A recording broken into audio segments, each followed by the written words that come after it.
Počúvate prvú časť prvého dielu podcastu Potreba víc o hudbe a hudobníkoch nielen zo Spiša. Mala som sa narodiť skôr. Často mávam dlaň na čele ako odkaz tejto dobe. Hladkám fotky čierno-biele, lebo vtedy bolo dobre. Bez Facebookov, RPGčiek, každý deň sa na dvore zdieľala len radosť z C-čiek. Teraz je to už chore. Vtedy voľnosť, rebélia niečo aj znamenala. Dnes len hejter, nepriatelia, nostalgia od mala. Keď sa pozriem na kapely v každej druhej garáži, tak tie iba zostareli. Mladý si to neváži. Celý žiďák v semafore, v kameňáku metal, punk. Kto vyrastal na hardcore, superhero ako Hulk. Teraz už len v diplomovke oživujem HKP. Cliftonsi sú ešte OK, ostatné len zakape. Lebo doba prosperuje, z mesta sa to vytráca. Tak si iba pospevujem a plačem do matraca. Ten, kto dal do hudby dušu, do jukeboxu pár mincí, nedostane sa k modusu. Aj ten je už v márnici.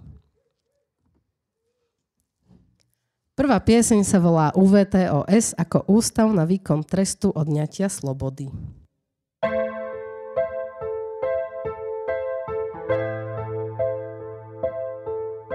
Na 49.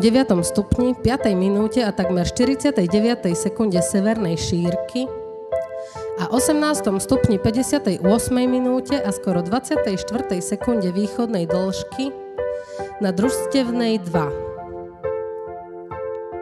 03852 v Sučanoch sa odohral tento príbeh.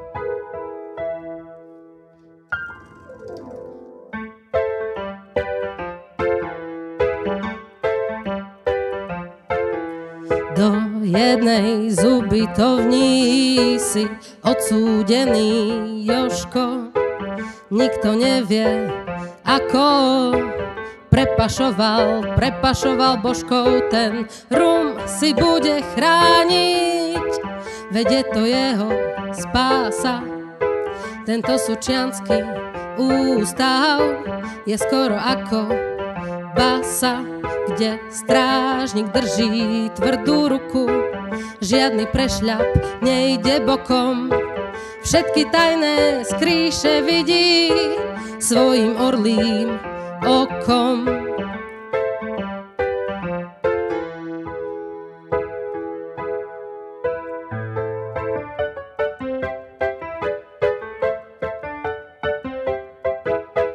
Nedonášať vlastné, nepiť alkohol ti káže s vysokou platnosťou zbor justičnej stráže. Nedonášať vlastné, nepiť alkohol ti káže s vysokou platnosťou zbor justičnej stráže. Zbor justičnej stráže.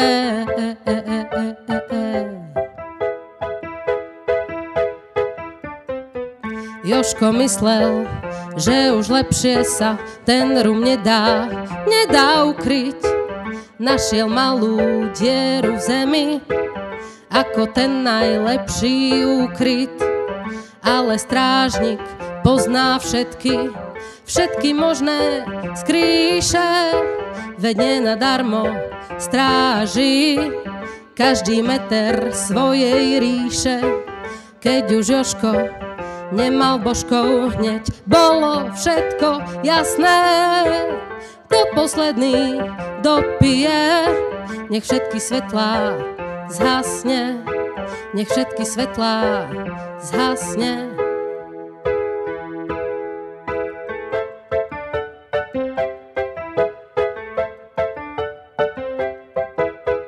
Nedonášať vlastné, nepiť alkohol ti káže s vysokou platnosťou zbor justičnej stráže. Nedonášať vlastné, nepiť alkohol ti káže s vysokou platnosťou zbor justičnej stráže. Zbor justičnej stráže.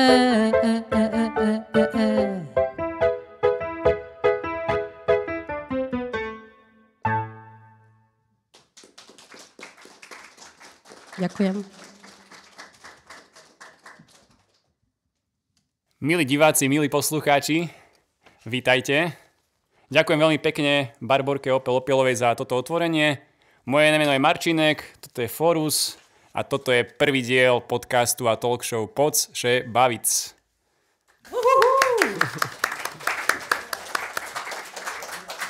Ja vás všetkých vítam dnešný večer a ako historicky prvý hostia tohto podcastu sa nám predstaví vlastne klaviristka, speváčka, hudobná pedagogička, spoluorganizátorka undergroundového festivalu Vodná stoka a dokumentaristka novodobej histórie muziky na Spíši Barborka Opiel-Opielová. Ďakujem. A mužské pokolenie, spolutvorca myšlienky podcastu Poďže baviť, zakladateľ Chyža CNK, hudobný manažér, organizátor multižanrových kultúrnych podujatí a festival Spíš Rock Fest, Martin Faky-Hlavatý. Úplne na začiatok taká triviálna otázka. Spýtam sa teba, Oplik. Aký si mala dneska deň? Ako vyzerá takýto tvoj bežný pracovný deň? Asi teda si zrejme bola v práci v Hanušovciach nad Topľou na Zuške, cestovala si sem, určite, alebo pravdepodobne to malo nejaké svoje nuancy. No povedal si už všetko vlastne, áno. Cestovala som sem, keďže učím na Zúške, tak je to celkom fajn, že nemusím nejak skoro ráno vstávať, ale stačí mi byť o nejakej 12. v Hanušovciach, takže je to celkom OK. A keďže som sa nechcela zajtra vracať do práce, tak som mala taký hustý týždeň, lebo som si nahrádzala tie hodiny vlastne za zajtra. Takže máš to také do istej miery aj flexibilné, že vlastne si vieš tých žiakov posúvať. Určite. A dnes som ešte skončila skôr, lebo črevné výrozy a takto, takže... OK. Faky, ty? Aký si mal deň? Faky, klasický môj pracovný deň. Pracujem v Levoči, v knižnici pre nevidiacich v redakcii, plus práca pre Smola Hrušky. Ideme točiť zajtra klip aj v sobotu, takže úplne, že všetko, čo trebalo ešte dotiahnuť dneska, komunikácie a nejaké rekvizity a veci organizačné a plus nejaké ďalšie veci, čo sa týka chyže ďalšieho programu, ktorý plánujeme už na jeseň. Takže zhruba takto asi môj pracovný deň. No dobre, teda zjavne ste mali zdarný deň, no a teraz, aby sme sa dostali k takým nejakým vašim koreňom hudobným, lebo teda obidvaja ste spätí s hudbou, tak by som sa teba chcel opäť opýtať, aké máš ty hudobné začiatky, lebo vieme, že ty si veľmi taký multifunkčný umelecký človek, pančelka, popri tom skladateľka, spisovateľka, klaviristka, účinkuješ v kapelách Karavana, účinkuješ v kapele Pentagramček a teda. No vlastne, ale ako si sa k tomu celému dostala? Že vlastne, čo boli také tvoje prvé vzory, inšpirácie? Kto ťa k tomu klavíru, k tej klasickej hudbe asi na začiatku priviedol? Ako si to mala v detstve? No tu som mala osud celkom jasný, lebo sme mali klavír už doma, keď som sa narodila. Takže, aby sa využíval, tak najprv prihlásili na klavír moju sestru o 2 roky staršiu a potom aj mňa.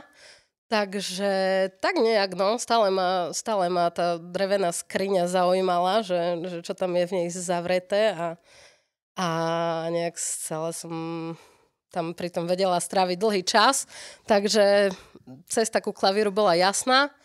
No a na Zuške mala som veľmi dobrú učiteľku klavíra, s ktorou sme vedeli aj pokecať, ale aj ma naučila v podstate základy, ako čítať nóty. To asi dopoviem, že ako čítať nóty, lebo až potom neskôr vlastne som zistila, že ako to celé funguje s akordami a ako si človek vie vytvoriť nejakú vlastnú melódiu. Takže tá Zuška bola najprv len cvičenie z nejakého papiera, nejakých značiek, tak pritom ma držala naša starka. Takže to bolo také, lebo musím. A ku tomu, že lebo chcem, som sa dostala až neskôr, no, keď som trochu vyrástla. Niekde na prelome 1. a 2. stupňa Zušky. Takže to tak som mohla mať 15 rokov. A veľmi ma to ako uchvátilo, lebo dovtedy som si vlastne neuvedomovala veľmi, že či chcem hrať, či nechcem hrať. Bolo to, že musím. Ale potom sa to vlastne pretransformovalo do takého môjho chcenia. takže som pri tom klavíri si vedela stráviť aj 6 hodín denne. Hoci bolo to len počúvanie pesničiek a skúšania ich hrať podľa ucha, podľa sluchu. Vlastne, či si viem tie akordy vlastne odpočúvať z tých piesní, ktoré sa mi páčili. Takže nejak takto. No, potom prišli možno prvé koncerty, kde ma vzali naši. To boli, tuším, Nedviedovci, keď si dobre pamätám. Okay. Nedviedovci v kine Mier, áno, country. Tam som bola ja. Country u nás hrávalo často, Plíhal, Nohavica, Valdemar Matuška a tieto české stálice, áno. A potom sme boli ešte na Backwards v Redute. Tak toto bol pre mňa taký silný zážitok, že som stále sa do toho dostávala viac a viac a veľmi ma to bavilo teda. Takže... A ty si aj nejakou svojou cestou nadobúdala, zbierala nejaké hudobné nosiče alebo cez rodičov iba, alebo prípadne si sťahovala cez nejaké pirátske stránky, nejaké MP3, alebo ja neviem, síce to ešte vtedy ani nebolo asi? Neviem, doma cez kazety klasika, kazety a platne. To, čo mal doma oco, tak to som si púšťala. Neviem, Queen, Zelená pošta, všeho druhu. A prvá moja kazeta, moja vlastná bola kazeta takej výberovky pri diskosušienkách, čo bola. Wow. Takže tam bolo Iné kafe, Miroš Birka, Kiršnerová. To bola taká červená, nie? Taká červená kazeta. Taká červeno-žlto, neviem, jaký obal, takže to bola taká moja prvá, ktorá už teraz asi neexistuje, lebo niekde sa rozmotala a už sa nedala zmotať na to, aby sa dala počúvať. A potom neskôr, až keď ma začala hudba tak baviť, že som si ju sama vyhľadávala, tak cez spolužiakov. Nemali sme doma napaľovačku, takže cez spolužiakov, čo mi ponapaľovali, tak to som počúvala, alebo potom mala som dobrú kamošku, s ktorou sme už začínali chodiť do semaforu, tak od nej som mala také celkom vypaľovačky. Už potom prišiel ten semafor, už tie undergroundy začali fungovať, hej? Tak, ako novoveské áno, hoci som o nich nevedela veľa, len som o nich počula. Ale také, čo som teda mala v tej MP3 a počúvala, tak z tých prvých bola klasika asi Nirvana. To bolo aj prvé tričko zo spišských trhov. Paráda. Nirvana za 130 korún slovenských. a neviem, AC/DC, Guns N' Roses, Slipknot, potom už aj niečo tvrdšie. Takto, no. Okay. A čo sa týka tej klasickej hudby, keď sa k tomu ešte vrátim, tam si mala, alebo máš nejakých úplne takých, že nejakých svojich favoritov, čo máš najradšej, čo sa týka klavírnej hudby? To ku mne prišlo až dosť pomerne neskoro, až na vysokej niekedy, keď som mala dlhé večery na intraku a som si ždela všetko na YouTube a čo mi vyhodilo na tej pravej strane, tak to som si vyberala a našla som tak Mareka Brezovského Hránu. To bol pre mňa jasný blesk, ako to som dovtedy netušila a doteraz je to vlastne jedna z tých mojich ako veľkých srdcoviek. No a čo tam bolo ešte? Miky Škuta, neviem, či to niekto pozná, tiež veľmi dobrý klavírista, aj jazzový, aj klasickej hudby. No a potom v Prešove ešte robili často koncerty klasickej hudby, takže tam som prvýkrát videla aj Jordanu Palovičovú, tiež veľmi ako uznávanú. Tuším, že už je profesorka niekde na VŠMU alebo na nejakých týchto muzických univerzitách. A takto no. Marek Brezovský, Vladislav Šarišský. Wow, tak áno, to sú špeciálni ľudia. Takže z tých slovenských asi takto. A čo sa týka chóru vážských muzikantov, viem, že aj s nimi si bola dosť tak nejak spätá. Neviem, či to až neskôr prišlo, alebo už na vo vysokoškolských rokoch. Cez výšku, hoci ako mimo klavíra vlastne, lebo zase, jak som začínala s klavírom, tak som začala aj s básničkami vlastne v útlejšom veku. A cez tie básničky, čo boli v podstate nejaké také vylievačky a všetky nepravosti sveta, čo sa na mňa v tínedžerskom veku valili, tak to som vyliala do tých nejakých riadkov na papieri. A písala som potom neskôr statusy a básničky a také všelijaké rôzne, aj vymyslené, aj vážne. A všimol si to teda Ľuboš Dzúrik, už nie je medzi nami. A vtedy ma on poprosil, že či si nemôže požičať zo pár riadkov, zo pár básničiek, že by sa mu to vlastne hodilo do kapely ako texty. Super, paráda. No, Faki. Dlho si bol ticho, nič si nepovedal, tak poďme teraz na teba. Väčšina ľudí, alebo obyvateľov Slovenska, možno aj zahraničia, ťa pozná ako takú osobu, ktorá sa pohybuje v hudobnej sfére alebo v takej umeleckej sfére. Skôr tak pozadí, nie ako umelec, ale skôr ako taký organizátor a povedzme čo také za oponou, presne tak. Skús ty povedať, ako si sa dostal, alebo čo ťa tak motivovalo sa dať na túto cestu, hej, že organizovanie koncertov a podujatí a takéto veci. Ja ešte nadviažem na to, čo Barborka rozprávala, lebo tie spišské trhy a môj prvý kontakt s hudbou, ja som vyžobral mamu na spišských trhoch, aby mi kúpila Walkman v roku 1993 a strašne som chcel počúvať proste tú hudbu, nie na tie sluchátka, tak som vyžobral deda, aby mi kúpil také repráky a on mi kúpil repráky autorepráky doma, také tieto, sused mi to napajkoval a ja som počúval cez ten Walkman, lebo mi mama ešte kúpila k tomu 2 kazety, John Bon Jovi, Blaze of Glory a Metallica, Justice for All. To som počúval dookola v kuse, to bol môj prvý akože kontakt. Hej, s hudbou. V tom istom roku, alebo rok na to, bol môj prvý kontakt s festivalom Spišský rok. Ja som býval na Ferčákoch, celé detstvo som vlastne vyrastal na Ferčákovciach a ja som počul vlastne až na Ferčáky nejaký zvuk, hej, že bicie.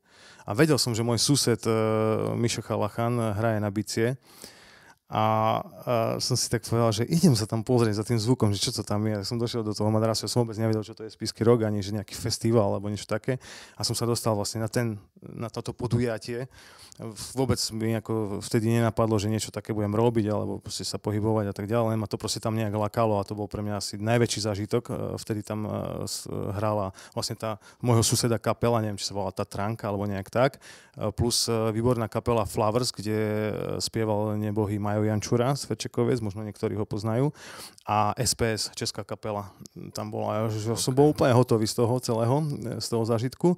No takže to boli moje také prvé kontakty a čo sa týka ako mojej nejakej tej profesie alebo tej cesty, čo sa týka manažerskej alebo organizátorskej, tak moja prvá kapela bola kapela Anthill z Hnilčíka.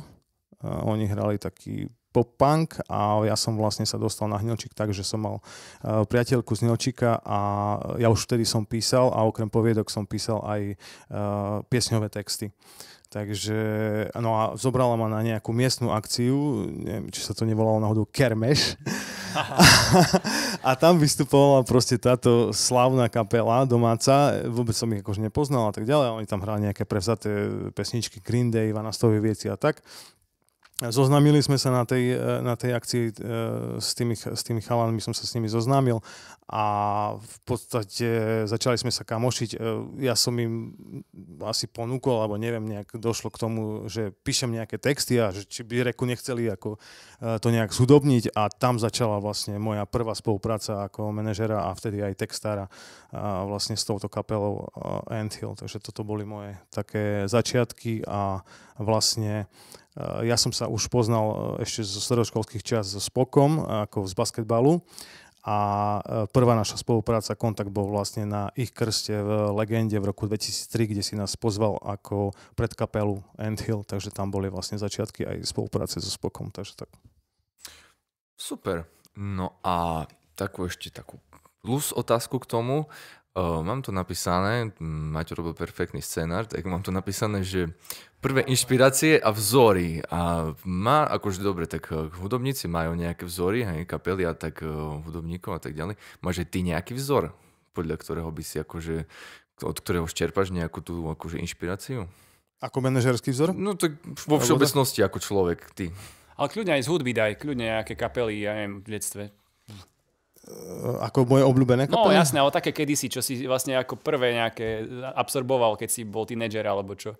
No tak to som už spomínal, teda tie 2 kazety dokola v kuse a potom rôzne kapely, ku ktorým som sa dostal, hej, vtedy sa, však viete, jak sa nahrávali kazety, keď mal niekto dvojdek, no tak sa to nahrávalo a tak. No a určite medzi moje prvé kapely, čo som tak dookola počul, čo ma oslovilo, tak boli nejaké hardcory, Biohazard, Agnostic Front a tento Brooklyn Hardcore, niečo z tohto, plus Cypress Hill, Rage Against the Machine, to je moja srdcovka. Vlastne Rage Against the Machine je moja tak akože celoživotná láska, čo sa týka kapiel a plus k čomu som sa ako keby dostal, hej, lebo v podstate tie kazety, ako, nemal som na to nejak peniažky, keby som si kupoval kazety alebo čo, tak vyslovene kto čo mal, tak to sme. Vidím tu ináč Ľuba Kata, ktorý prišiel a kamoš je aj náš spoločný, teda Tomáš Ivanko, tak viem, že aj on ma zasoboval nejakými vecami. Teraz musím spomenúť, lebo mám tu aj tričko tu na Doggy Dog kapelu, napríklad to tiež je moja obľúbená. To v tých tínedžerských časoch tieto kapely akože som počúval. A samozrejme Nirvana, to keď som začal hrať na gitare, začal sa učiť tak Nirvana v kuse dokola, chcel som byť Kurt Cobain, hej, proste plagáty, neviem čo. Ale ináč, môj prvý plagát na stene bol Peter Nať. No. Hej, a to, lebo to bol jediný plagát, ktorý som mal možnosť mať, ktorú mi darovala vlastne moja teta, ona bola vtedy v nejakom vysokoškolskom veku a že čím by som nechcel plagát, hej, že to tak akože ja som aj nevedel, že sa plagáty na stenu lepia, alebo čo, ale tak som si oznal, že mám plagát, hej, ale nevedel som aj, že Peter Náš, že čo to je, alebo čo spieva, ale to bol môj prvý plagát, no, takže tak.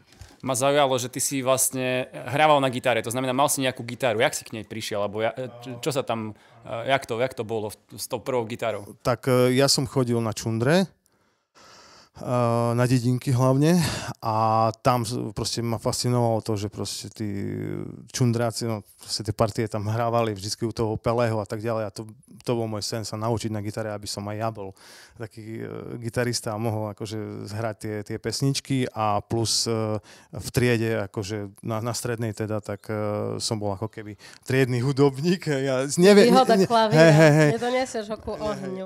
Takže gitaru som mal dokonca požičanú od nejakej kamošky celé 4 roky a učil som bol samouk, myslím, že neviem, ako som sa dostal ku nejakým akordom a naučil som sa nejaké akordy, tie klasika a plus som mal, dodnes ho mám teda ručne písaný spevník, kde som si opisoval od iných starších kamarátov, ktorí chodili na čundre, tie klasické čundrácké všelijaké pesničky trampské a plus nejaké populárne a toto som dookola akože hrával. Neviem spievať, hej, ale akože nikto nevedel iný ani hrať na gitare, takže som hral a toto boli akože moje začiatky, ale nemal som nejakú ambíciu, že by som nejak bol spevák alebo niečo také. Vždycky som sa potom už neskôr tak cítil, že niečo zorganizovať a tak akože za tým byť. Hej. Ale myslím, že boli aj nejaké pokusy na Frčákoch zorganizovať nejakú kapelu a nejaké bliakanie tam do toho, ale nikdy sa to nejak nedopracovalo na nejaké vystúpenie. Teda z mojej strany, hej. Potom som už akože... Ty si tu spomínal už tú prvú spomienku na Spišský rok, ktorý ešte vtedy organizovala Euka Majkraková, Fabiánova. Pravdepodobne v tých rokoch. No a potom vlastne, ak mám dobrú informáciu, od roku 2010 si prebral vlastne tú myšlienku ty a organizuješ do dnešného dňa teda festival Spiš Rock Fest. No a v súvislosti s ním, teda k tomu by som sa rád dostal, že aké sú tvoje najsilnejšie spomienky z toho obdobia, odkedy vlastne ty organizuješ tento festival? Ako to aj vlastne celé vzniklo, ako si sa k nemu dostal, ako si ho teda založil?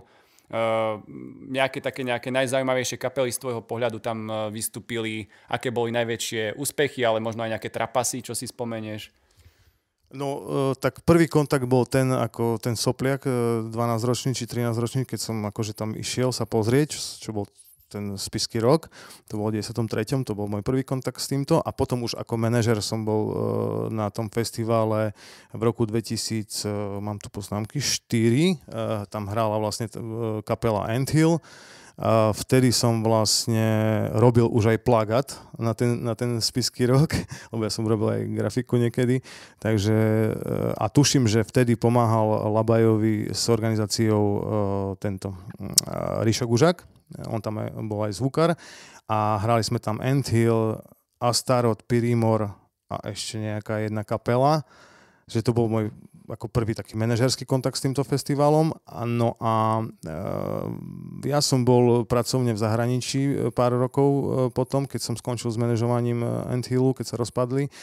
A vrátil som sa naspäť a zistil som, že no už som vedel, že budem teda robiť toto, manažovanie a organizovanie, lebo to už som začal s nejakými inými kapelami. No a zistil som, že vlastne bola nejaká pauza dlhšia v organizovaní toho spišského roku, tak som bol vlastne za Labajom na MKC, že čo sa akože deje, že čo, on že nemá to kto robiť a jemu sa nejak ako si nechce. A hovorím, že to bolo by som sa toho chytiť, nie? Že akože mám chuť aj motiváciu, aj energiu a že ja by som sa teda akože pokúsil to nejak robiť na vlastné triko. A vlastne od 2010 to robím pod tým názvom ako Spiš Rock Fest, ale je to v podstate pokračovanie toho konceptu toho spišského roku v tom Madarase, ako keby tou festivalovou formou. Takže od 2010 to robím. Toho roku máme vlastne 15. výročie a plus 40. výročie, odkedy to vlastne Evka Fabianová s touto myšlienkou prišla tu na do Spišskej, takže je to úžasná vec a veľmi sa teším, že to takto ďalej funguje a že môžem byť vlastne toho súčasťou a že ideme teda ďalej. No a čo sa týka ďalších vecí, tak nejaké highlighty a nejaké sklamania. No, napríklad skús. Hej,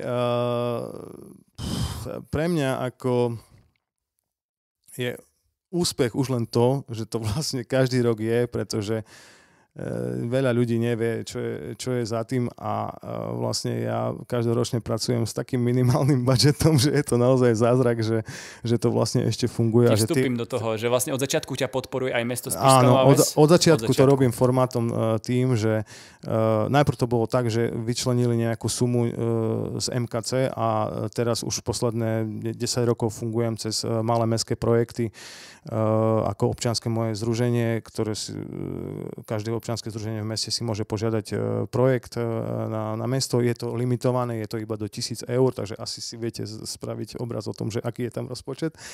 A bez spolupráce a bez nejakej zaštity mesta by tento festival určite nebol, pretože len zvuk stojí 1,000 eur, takže každému musí byť jasné, preto robím to aj v spolupráci s mestom a samozrejme aj preto, lebo Madaras Park patrí pod mesto a naozaj máme výbornú spoluprácu za tých 15 rokov, takže tam nemám akože až na to, že by som naozaj potreboval možno aj väčší rozpočet, ale chápem, aké sú nastavené tu na podmienky a nie som len ja jediný, ktorý si žiada v tomto meste nejakú dotáciu, takže robím to naozaj vždycky len do takej miery, do akej mám nejaký budget, takže takto to funguje celé. No a musím určite povedať, že za tých 15 rokov som veľmi vďačný a veľmi si cením, že myslím, že sa tam vystriedali všetky novoveské kapely, ktoré tu fungujú a vždycky všetky kapely, ktoré tam hrali, tak hrali bez nároku na honorár, čo naozaj veľmi cením a úplne všetci chápu, aká je situácia a ako to vlastne funguje. A samozrejme, že nejaké minimálne akože honoráre menšie dostanú akože tie hostovské kapely, ale naozaj sú to smiešné peňažky, takže toto je asi najväčší úspech, že to takýmto spôsobom funguje, že vlastne ten festival tvoria a podporujú aj tie samotné kapely, že tam naozaj prídu si radi zahrať a stráviť akože deň s kamošmi a podeliť sa so svojou tvorbou každoročne a nemajú žiadne nejaké nároky a naozaj za tie roky sa tu vytvorila nejaká subkultúra a nejaká komunita, ktorá tam chodí a každý rok v podstate všetci sa medzi sebou poznajú a teší ma vlastne, že tam chodia aj ľudia, ktorí sú mimo Spišskej, že prídu naozaj niektorí návštevníci aj z nejakých iných miest a že sa podarilo za tie roky tam dotiahnuť aj nejakých hostí, čo ma veľmi teší, že sa mi podarilo dotiahnuť aj nejakých zahraničných hostí za tú celú históriu, že boli tam aj kapely z Poľska, z Česka, z Maďarska, z Rakúska dokonca, hej, takže naozaj som veľmi rád, že na to, aké to má podmienky, aké to má pozadie, tak som veľmi rád, že to vôbec funguje a že to došlo až do tohto, že vlastne máme teraz 15. ročník. A keby si sa vrátil späť vlastne v čase k tomu prvému ročníku, pamätáš si ho? Alebo že kto tam vystupoval, aká bola atmosféra? Bolo to v Madaras Parku tiež? Pamätám si to, lebo som si spravil poznámky. V roku 2010 tam bola zostava, hrala tam kapela Dalmatina alla Sera. To si tuším, pamätám. Či to akože poznajú ľudia, ale výborná kapela zo Svedníka, tuším, alebo zo Sabinova. Bolo také psychedelia, že dovidenia. Potom z Spišskej Bielej It's OK, niektorí to určite poznajú kapela. Jakutin, domáca kapela, Stoj čo stoj, to je kapela, ktorú som manažoval, oni boli pankáči z Krompach. Fruity Tutti Pinter tam hrali, Forus, punková kapela a ešte z Levoče, vtedy bola taká kapela popunková Knockout 94. Takže to bola zostava vlastne prvého ročníka, ktorý som ja robil a vtedy ešte si pamätám, že vtedy som bol v takom švungu, že som dal urobiť, navrhol som aj trička, som mal aj trička, nepamätáš si to? Áno. To bolo akože masaker, to bol brutál. Takže, a bolo to perfektné, akože veľká euforia, akože naozaj dobrý, akože bol to veľmi dobrý štart, hej, potom naozaj. A ešte teda okrem Spišskej Novej Vsi, mal si tam aj nejakých takých iných zásadnejších partnerov, alebo kto ti tak nejako pomáhal okolo toho za tie roky? Či fakt akože celé to stalo tak nejak na tebe? Nikto až tak mi nepomáhal, ale tak ako pomáhal, no tak ako som hovoril, že vlastne pomáhali mi vlastne všetky tie kapely, hej, ktoré tam boli ochotné prísť za takýchto podmienok, tí zvukári a tak ďalej, ale že by som nemal nejaký stav, teraz posledné roky už vždycky mám niekoho, kto mi tam akože stráži backstage alebo usmerňuje tie auta, za čo som tiež vďačný, že sa podarí či už cez MKC alebo niekto dobrovoľne sa akože naozaj na to podujme a určite treba spomenúť, že vždycky to je tak, že poprosím, hej, vidím tu Dida, tak poprosím ho, Dido, nepožičal by si bicie, hej, nastavíš základ toto, hej, jasné, samozrejme. Ty si jeden rok mi pomáhal, hej, že budeš fotiť, urobíš videjka, jasné, dobre, v pôjde. Tak akože, keď niekto chce, ja nikoho neodháňam, takže keď niekto chce sa na tom podieľať, tak ja to len vítam, hej, ale že by to malo nejaký organizačný tím, tak nie, ale samozrejme treba spomenúť, že bez toho, aby som nemal spoluprácu so Silvom z Country Salonu, ktorý mi zabezpečuje nejaké zázemie backstage pre kapely, občerstvenie, že dá sa vybaviť niečo, že majú aspoň nejaké pivko, nejaké jedlo, tak by to nemohlo fungovať, hej, ďalej, že mesto zaplatí zvuk, svetla, tak hej, takisto. Takže toto je vlastne ako keby tá pomoc, čo sa týka toho organizovania, ale v podstate si okolo už konkrétne programu, prom a nejakého stage managingu robím všetko sám. Jasné. A spomenul by si tak na odľahčenie aj na nejakú takú kurióznu historku, že ja neviem, nejaká kapela niečo nezvládla, alebo proste viem, aké sú historky zo Smola a Hrušky, tak ja neviem, či niekto nespadol z bicích za pódium, alebo proste, ja neviem, sa im pokazilo auto, po ceste ste ich prišli ťahať, alebo ja neviem, hoci čo, takéto. Mám tu napísané zážitky storky. Idem na to. Poď na to. V prvých rokoch to bolo, neviem teraz, ktorý to bol ročník, ale neviem, či tam došlo k nejakému komunikačnému nedorozumeniu medzi mnou a mestom, ale ja som si teda myslel, že môžem, lebo asi viete, že ten festival je obmedzený časovo, hej, môže byť iba do 22., pretože občianske združenie Kľudná tarča, ako ja ich volám, tak oni proste ako, tam je akože veľká nevôľa, že sa toto deje, oveľa viac sú teda pristupujú k tomu priateľskejší zoo, ktorý je vlastne oproti a hrajú všetky tie kapely tam do tých zvierat a oni nemajú nejak s tým problém, že ten jeden deň tie zvieratka to vydržia a niektoré si podľa mňa aj pogujú. Ale proste tá OZ Kľudná tarča je naozaj obrovský nespokojnosť obrovská, že toto sa tam deje raz ročne a kvôli tomu teda je to obmedzenie do 22. No ale jeden rok proste neviem, čo sa udialo, ale proste stalo sa to a ja som naplánoval program do 11. do 23. No a samozrejme, že 22. hodina 1 minúta odbila a začala hrať tá posledná kapela a 22.07, dajme tomu, už som videl, hej, teda meskači tam prišli s majačikom a že kde je organizátor? A ja, tu stojím, hej, však ja som tam stále, prvé roky som robil aj, som stál teda aj backstage. Aj obušky vyťahli? Všetko, hej. Nie, nič, akože žiadne také, ale že tak, akože kde, čo sa tu deje? A ja, že nič, že čo, že akože čo sa deje, že čo ste prišli, nie, že akože, a oni, že je 22:10, hej, že o 22:00 musíte skončiť, že telefonáty, hej, starče. A ja, že no dobre, ale však my máme do 23:00 dovolené. A on, že jak dovolené? A ja, však to je akože akcia pod zaštitou mesta, však to je v spolupráci s mestom. A oni, aha, zatvorili dvere a odišli preč.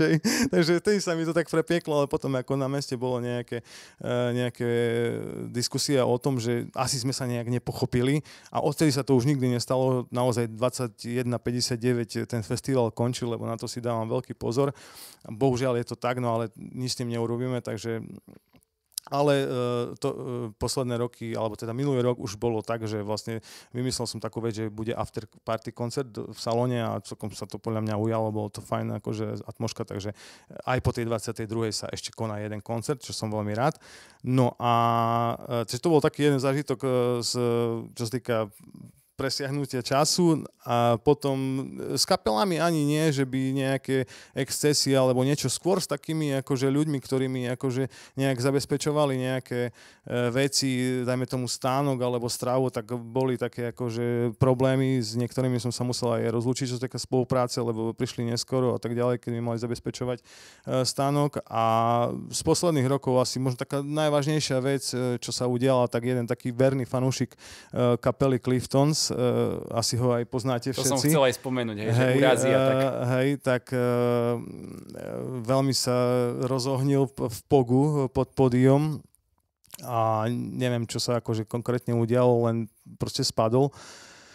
A to bol taký akože moment pre mňa, lebo ja naozaj dávam si pozor, aby všetko bolo tip-top a také veci, akože tomu sa nejak nevyhne človek, keď naozaj tam pagujú tí ľudia a mal asi narazené rameno alebo niečo také, ale volali sme zachránku a všetko, ako všetko dobre dopadlo, ale on bol taký akože v takom švungu, že ja hovorím, že musíš, zachránka príde a toto, on, nie, všetko dobre, nie, idem ďalej, a ja, že nie, že príde to, ale no, to bolo také ako najvážnejšia nejaká táto, ale čo sa týka akože nejakého chodu festivalu, tak najviac vždycky ma prvé roky mátalo, neviem, či aj nie 10 rokov, lebo asi 5 rokov posledných je už tá nová elektrika a to bol najväčší mordor pre mňa pri organizovaní, keďže vlastne ten celý festival fungoval na elektrike, ktorá bola vlastne, keď si predstavíte to pódium, tak vlastne mala jednu tú skrinku na celý vlastne ten objekt, aj na krčmu, aj na všetko. Áno. Takže pravidelne sa stávalo to, že keď vlastne sa zotmelo a zvukári a osvetľovači zapli vlastne svetla, tak tá elektrika vypadávala, hej. Takže ja som stal pri tej skrinke a proste sa modlil, že bože, jak teraz zapnuté svetla a mali vlastne tie hlavné kapely. Takže padal spínač a si odbíhal a ja stále, som tam stal a teraz zapol svetla a všetko to, chvíľu to akože išlo a potom, že a ja dávaj hore. A potom mi vždycky hovorili títo osvetľovači, že nie, musíme iba jedno svetlo nechať zapnuté a že pre Boha najlepšie kapely a teraz akože. No takže toto bolo asi také najväčší mordor pre mňa, čo sa týka technických nejakých vecí organizačných, ale že by nejaké kapely vždycky akože naozaj, neviem, či som mal to šťastie, ale nikdy som nemusel riešiť, že nejak neskoro, alebo že niekto nevystúpil, alebo niečo a dokonca aj keď sa stalo to, že týždeň pred festivalom nejaká kapela vypadla, tak vždycky sa našla nejaká rýchla náhrada, za čo som takisto vďačný kapelám, či už domácim alebo nejakým hostom, ktorí prišli, zaskočili. Naposledy to bolo vlastne aj to, že sa tak podarilo, že bola tu kapela z Rakúska, ktorá hrala na garážach u Andreja.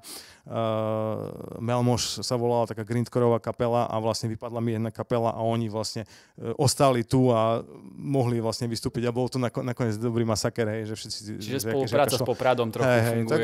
Tak samozrejme, akože s rôznymi akože promotérmi alebo manažérmi naozaj akože tam nie je žiadny problém, mám veľmi dobrú spoluprácu so všetkými. Čo si spomínal toho Lukáša, ja si pamätám, že on 2 roky po sebe takto utrpel na Spiš Rock ale Feste. raz sme museli volať zachránku. Áno, raz zachránka, druhý rok si rozbil hlavu, robil stage diving, ale to už šiel na pohotovo sám. No a potom vlastne, ty si spomínal, že tá elektrika, potom bol jeden ročník, alebo aj viac ročníkov bolo v meste na námestí, či to iba jeden bol? 2 ročníky boli v meste. To bol taký pokus, lebo proste presvedčili ma teda v meste, že však tu je akože stage postavený, všetko akože v pohode, že nie tam akože do mesta, že, teda do Madarasu a tak. No a ja som v tom čase mal spoluprácu s jedným našim kamošom, ktorého určite poznáte, ktorý mal tu na jednu reštiku, Fusion, a kľudne si zoberte stoličky, hej, tam sú. No a aj kvôli tomu teda som si povedal, že no dobre, tak skúsime akože, čo z toho bude. Ale naozaj sa ukázalo, že ten Madaras Park má to svoje také genius loci a ten festival a ten formát a to patrí tam. Neviem, ako tie 2 ročníky, všetko prebehlo OK, ale naozaj tá atmosféra tam, musíte aj vy uznať, ste tam boli, že to nebolo to ono a v podstate vyskúšal som, že 2 roky to bude tam a naspäť som sa ako keby vrátil teda do Madarasu a už to tam aj ostane, hej, lebo nemá to žiadny zmysel a nemalo to žiadnu pridanú hodnotu, takže to bol len taký naozaj, že pokus a aj kvôli tomu, že hovorím, že mal som zabezpečený ten stanok cez toho Davida, že to bolo blízko a tak nejaké zázemie, ale no, takže. Fakt, ja sa ťa teraz opýtam, máš predstavu asi ako dlho ešte budeš ťahať tento festival? No, iba tento rok, konec. A to si hovoríš každý rok, hej, to si hovorím každý rok, ale nie, vieš čo, už mal som také, pri 10 som mal také, že až 10 rokov už to robíš, už kašli na to, neviem čo. Vždycky je to, každý, keď niečo organizuje, keď niečo robí, poznáte to, príde ten čas, že si poviete, že už som do toho dal dosť energie. Aspoň nech dospeje, aspoň do 18. Hej, a vždycky akože sa mi také niečo, že neviem, dokedy toto, ale už teraz, keď som došiel do tohto tu, do tých 15 rokov a už som ako keby v tomto tú veku a už mám za sebou 23 rokov, sa venujem tomu manažovaniu aj proste organizovaniu. Viem, že to je moje životné poslanie a nič iné vlastne ani nechcem robiť, tak si myslím, že dokedy budem môcť, dokedy budem mať energiu a dokedy budú tam nejakí ľudia chodiť a bude to tá komunita podporovať a budú kapely, ktoré budú chcieť tam hrať, tak si myslím, že to budem ťahať. A určite, a verím tomu teda, že, ako vravala Barbovka, že určite, že keď do 18 a že v 18 sa možno niekto nájde a príde za mnou, že fakt nechcel by si, že by som ti s tým pomohol, tak odovzdám niekomu a budem sa naozaj spoza tej opony nejak pozerať a nejak radiť a tak ďalej. Takže ja si myslím, že to tak prirodzene príde, ale bude to ďalej pokračovať a ja tam budem nejak figurovať v nejakom, dajme tomu už len za tou oponou, alebo nejaký starejší, alebo niečo. Ale stále ma to baví, stále mám akože energiu a stále ma... Vždycky po tom každom ročníku si poviem, bolo to skvelé, bolo to super a už rozmýšľam vlastne, že čo akože ďalej, hej, takže... Dobre, Fakio sme trošku vyspovedali, tak skúsme prejsť na Pielku. Dlho nič nepovedala. Než sa opýtaš, ja nadviažem na ten spíšrok, lebo mi vyskakovali počas rozprávania v hlave spomienky na spíšrok. A myslím, že môj prvý spíšrok, neviem, ktorý to bol rok, čo tam hral Select. Select hral. To som mala asi 14 alebo 15 rokov maximálne. To bol jeden taký highlight môjho roka, že ma tam rodičia pustili. Neplnoletú ešte. A potom rozmýšľam, že či predtým, alebo potom vlastne boli ešte nejaký ročník v Kinemier. Aj v Kinemier bol nejaký tam Astaroth, si zase pamätám. Ono to bolo tak, že Spisky rok, Spiska roková liga sa to ešte aj volalo. Takže toto mohlo. Tak, hej, to sa mi trošku mieša, ale tak to zase highlight roka. Celodenná akcia, kde som mohla prísť, dať si 4 piva a ešte aj vytriezvieť, než prídem domov. Takže výborné. Hej, na to mám pekné spomienky. A v tom parčiku tam sa najlepšie triezvie. V Madarase. Tie stromy, vzduch, všetko, vtačíky, zvieratka. Ľahneš do trávy a pozeráš na nebo. Ale nesmie prísť Ľuboš, bašista s borovičkou. Alebo mestskí policajti. Dobre. Tak už keď si tak rozhovorila, skús nám povedať tvoj vývoj od poezie ku klasickej hudbe, do Zúšky konkrétne myslím, a k autorským piesňam. Skús povedať, ako si sa k tomu dostala teda. Alebo ako vlastne si prešla ten... No ja som tak spomínala vlastne tie dve linie, ako prichádzali, že ten klavír a Zúška bola od decka. Básničky, tie veršovačky, také vylievačky začali niekedy na strednej. A tak keď som mala nejakých 12. Ale tak nejak sa to zlialo až na vysokej. Ja som mala pauzu v poslednom ročníku na výške. V piataku som si dala odklad, lebo bolo to náročné psychicky na mňa vtedy. Keďže som študovala slovenčinu a hudobnú výchovu, tak asi viem, že asi tá slovenčina dala viac zabrať. Tak sa mi nakopili knihy a som si povedala, že ďakujem, stačí.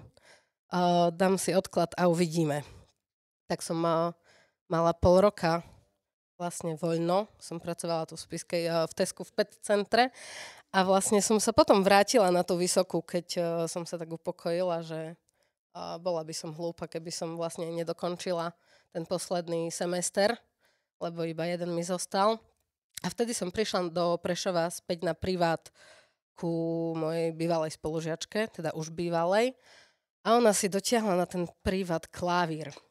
Takže sme mali nástroj, mala som čas a išlo to nejak tak ruka v ruke, že básničky, možno ktoré som pokladala za nejaké také, a neviem, či hodnotnejšie je to správne slovo, ale nejaké také vhodné na zhudobnenie, tak tie som skúšala nejak zakordovať a zistila som, že to celkom ide.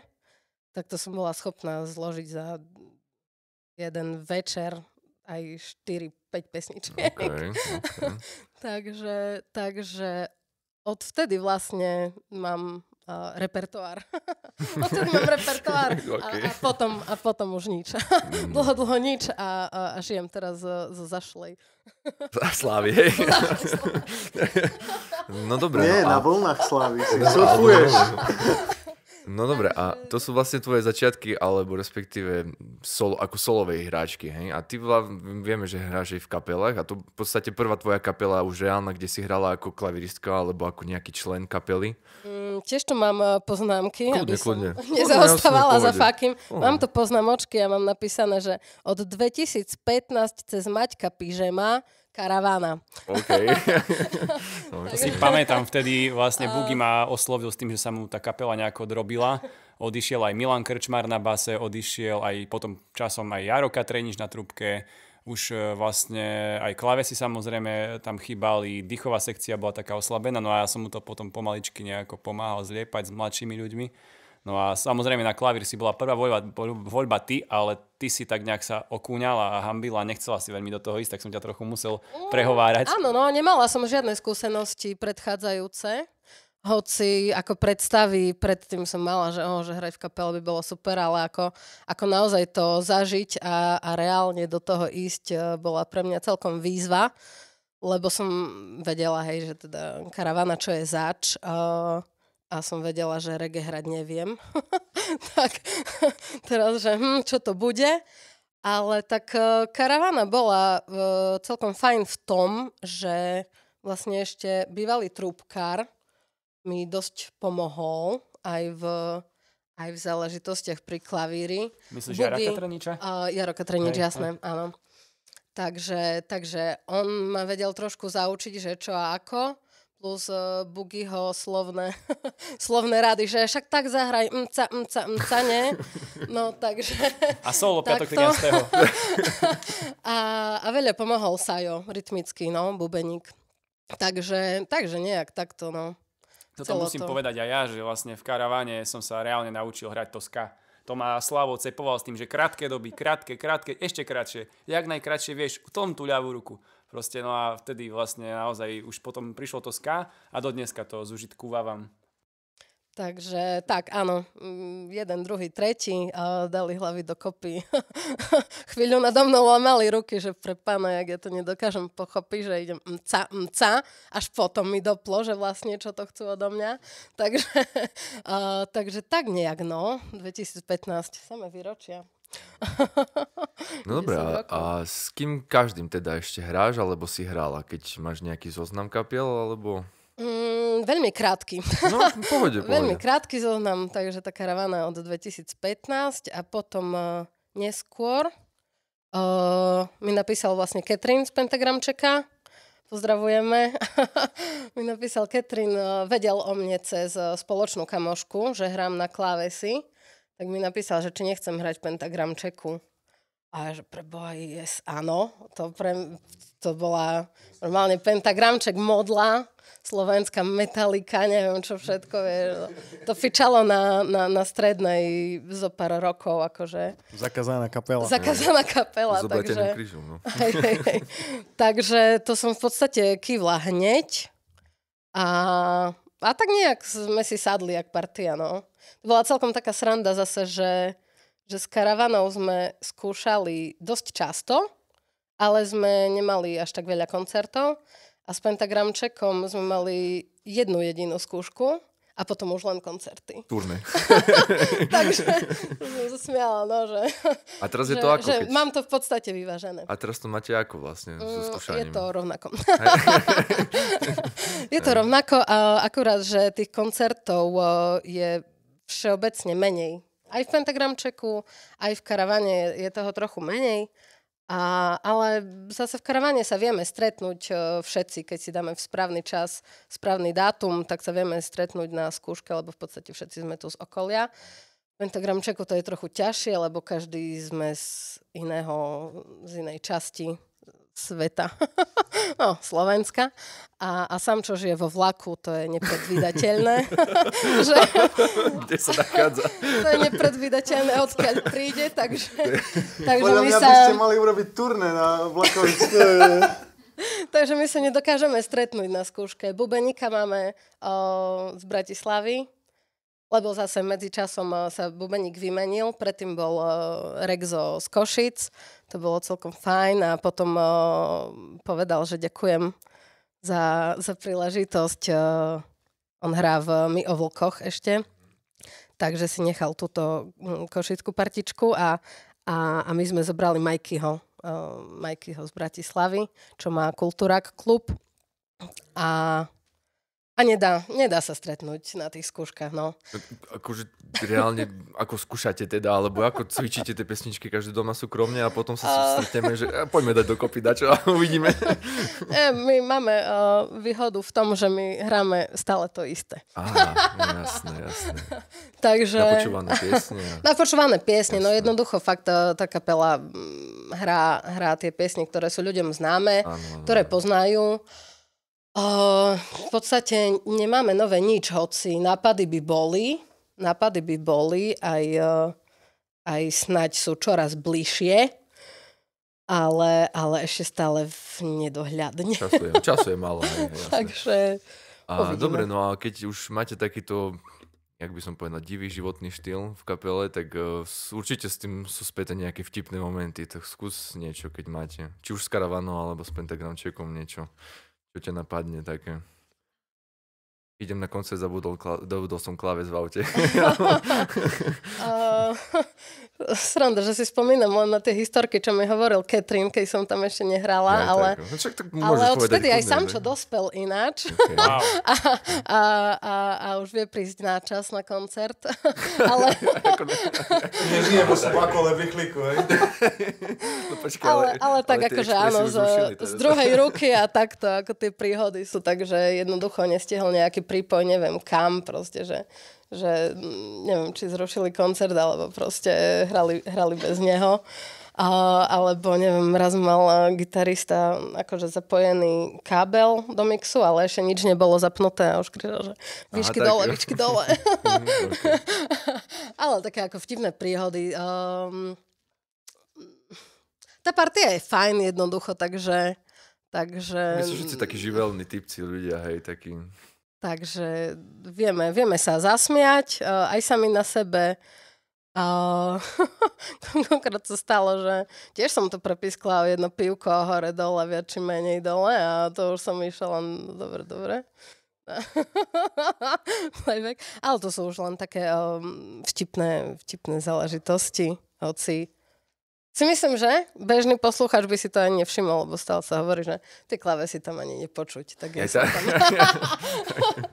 Že nemáš tendenciu pridávať stále. Nemáš tendenciu, jak gitaristi pridávať si do 11 a 12. Ale to je tak, že čo sa odohraje na pódium, tak to tak malo byť, nie? To je vždycky. Je to tak. Hej. No a vy ste taká kapela, že aj máte zmysel pre takú aj recesiu a zároveň aj organizátori koncertov, ktorí vlastne vás pozývajú, že napríklad v Koloseu, keď ste hrali, to Katrin rád spomína, že vlastne ste hrali na pomoc deťom onkologicky chorým a ste hrali Pentagramček a po vás kapela Hrobar. Hej, to bolo mocné, no, vidieť ten plagát, to fakt, že beneficia, hej, pre onkologických chorých a tam, ja myslím, že prvý alebo druhý z hora bol ten Hrobar. Ja myslím, že preboha, že toto kto dával dokopy. Line-up jak lusk. Ale hej, najprv bol plagát a predstavíš, že čo to bude, jak to bude, lebo ja som si napríklad predstavovala, že tam akože tí vozičkári, onkologickí chorí, že tam budú, alebo ich rodinní príslušníci, ale nebolo to tak, hej, ako bol to koncert síce pre verejnosť, ale väčšina tam bola pankáčov, ktorý v podstate ten výťažok išiel ako onkológii, že len ten východiskový bod bol ten. A ešte si nespomenula dve veľmi zásadné kapely. Jedna z nich mala jediný koncert tu vedľa u Reného. XYZ. To je pravda. K tomu som sa aj možno chcela nejak dostať vlastne aj cez tie vlastné veci, ktoré postupne som dala dokopy na tom prešovskom priváte. Tak už ani neviem, z ktorej strany prišiel ten nápad, že by sme to dali dokopy. Tuším, Kamil Oravec tým jak začal a väčšia spolu so partička. mnou. A samozrejme Bráňo, hej, on bol za každú srandu, aj dodnes je. No a tak nejak aj som sa asi na teba obratili, alebo neviem, možno to bolo súbežne, že všetci štyria, ja už tiež si nepamätám. Tak áno, chceli sme niečo hrať spolu a potom sme sa nejak dostali k tomu, že poďme skúsiť zaodieť do kapelového šatu tie moje pesničky. Takže to sme sa vlastne stretli ja, Maťko Pižem, u Braňa Smetanku, ešte s Radom Puklušom. To ešte s Pukým sme skúšali? Áno, to si spomínam, to bolo pár mesiacov. No tak toto si ma teraz a to dostala. sme ešte boli bez názvu v podstate. Ja som mala len taký priečinok v počítači uložený XYZ a potom sme povedali, že dobre, tak to už dáme, aj neviem, či bol vtedy plagát, nechcem si vymýšľať, ale že tak budeme XYZ a zahrali sme teda pár piesní, hoci väčšina pre bratých. Hej, to boli nejaké kavery, nejaké piesne, čo sa mi páčili, tak sme to dali dokopy. Ale potom vlastne z toho akože vzniklo už Opel a Exit Rules. Áno. To už ale nehral s nami Rado, ale tuším, no, že... Bráňo tam nehral, ani Kamil tam nehral. Už myslím, že... Počkaj, tak my dvaja, Bráňo... Nie, Bráňo Exit Rules už nehral. Exit Rules hral už Igor, ja, ty... To bolo potom Maroš. neskôr, pravdu máš, áno. Áno. Hej, toto chronológia mi uniká v tomto. Ale... Hej, no, toto moje piesne sme dali dokopy tak, že poďme. Áno.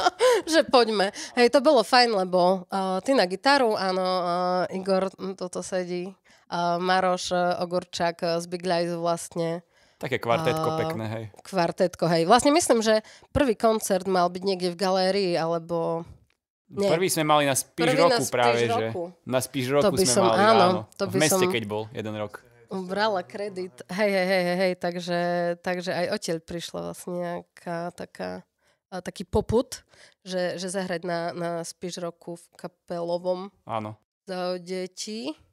A potom viem, že v tej galérii to bolo potom asi, že čo nemohol Maťko Pižem, tak sme oslovili Forusa. Áno. Takže... Tu sa alternujeme, suplujeme, jak sa dá. Takže Opel a Exit Rules potom veľmi príležitostne, ale v takomto zložení, Ogorčakovci a Forus. Veľmi sa tomu doteraz teším, hoci nie sme až takí aktívni, ale príležitostne sa dáme prehovoriť na všetko. Mne je trošku aj smutno za tou kapelou ešte XYZ, lebo to bolo celkom príma sa u toho Bráňa stretávať, len ty si na to vždycky doplácala tým, že si musela brať auto, keďže kláves je veľký, to sa nedá na pleci ani v rukách moc. No a potom sme ťa zneužívali s Kamilom, že si nás rozvážal, lebo samozrejme Braňo skrz svoju profesiu má doma veľa rôznych podarunkov, No a už sme neboli veľmi schopní sa dostať. Áno. Alebo možno by sme boli, ale... Ja si pamätám jednu zimu, jak som ešte mala ten biely Opel Agila. Áno. A sa na ňom vybila baterka totálne, tak sme to len tlačili ku Madarasu na parkovisko. Áno, to si veľmi matne pamätám. Že by to prežilo. A išla som pešo. No dobre. To bolo fajn. Aby sme to zase trošku spestrili, zahráš nám niečo? Zarecituješ nám niečo? Dáme nejaký predel? No poďme na to. Inšpirácia. Pozriem na tvár, vidím dušu. V pohári je kvapka tušu, čo rozpíja sa ako lemy. Ako by si vyhral Grammy, keď si tým, kto vidí dobré, zbadá v čiernej kúsok modrej, keď aj v kvapkách vidíš pohár. Kúsok svojej duše odhaľ, buď stále o krôčik vpred. Tak, ako bol Motorhead.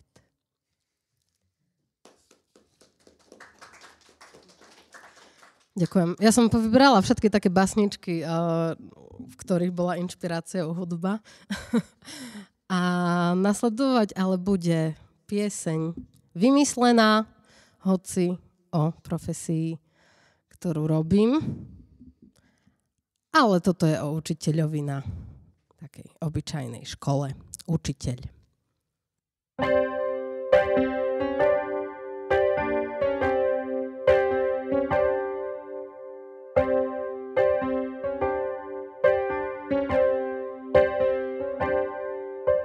Zvoní na koniec školskej hodiny, odbíja okolo 12:30. Z tých hodín mám všade samé modriny, radšej by som bola v truhle. Učím, mám nervy oceľové a zarábam len ťažké love. Učím, nežer tam ten rezeň, som tých diablov väzeň. Učím,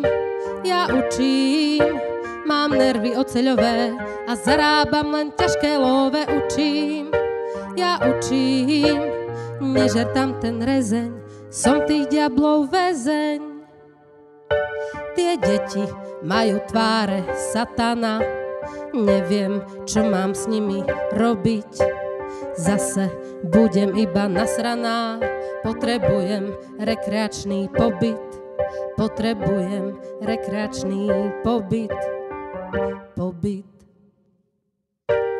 Behajú po škole ako splašení, na obede nechcú stávať v rade.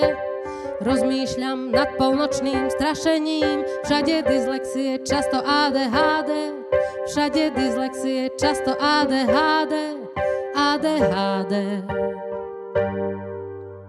Učím a rozdávam len tresty, uhni mi choď z cesty. Učím, kto na výlete nepil, je obyčajný debil. Učím a rozdávam len tresty, uhni mi choď z cesty. Učím, kto na výlete nepil, ten jakoby nebyl. Perá mám už iba červené, city obalené v sadre. Neverím nikomu, ani tebe nie. Sľuboval si, že si ústa zavrieš.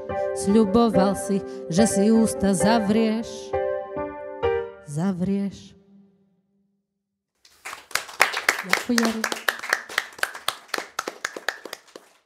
Počuli ste prvú časť prvého dielu podcastu Potreba víc o hudbe a hudobníkoch nielen zo Spíša. Pokračovanie v časti číslo 2. Pokiaľ sa vám podcast páčil, neváhajte nás podporiť lajkom alebo zdieľaním na Facebooku a Instagrame, alebo sa osobne zúčastniť živého nahrávania najbližšej časti v Chyža CNK. Tešíme sa na vás.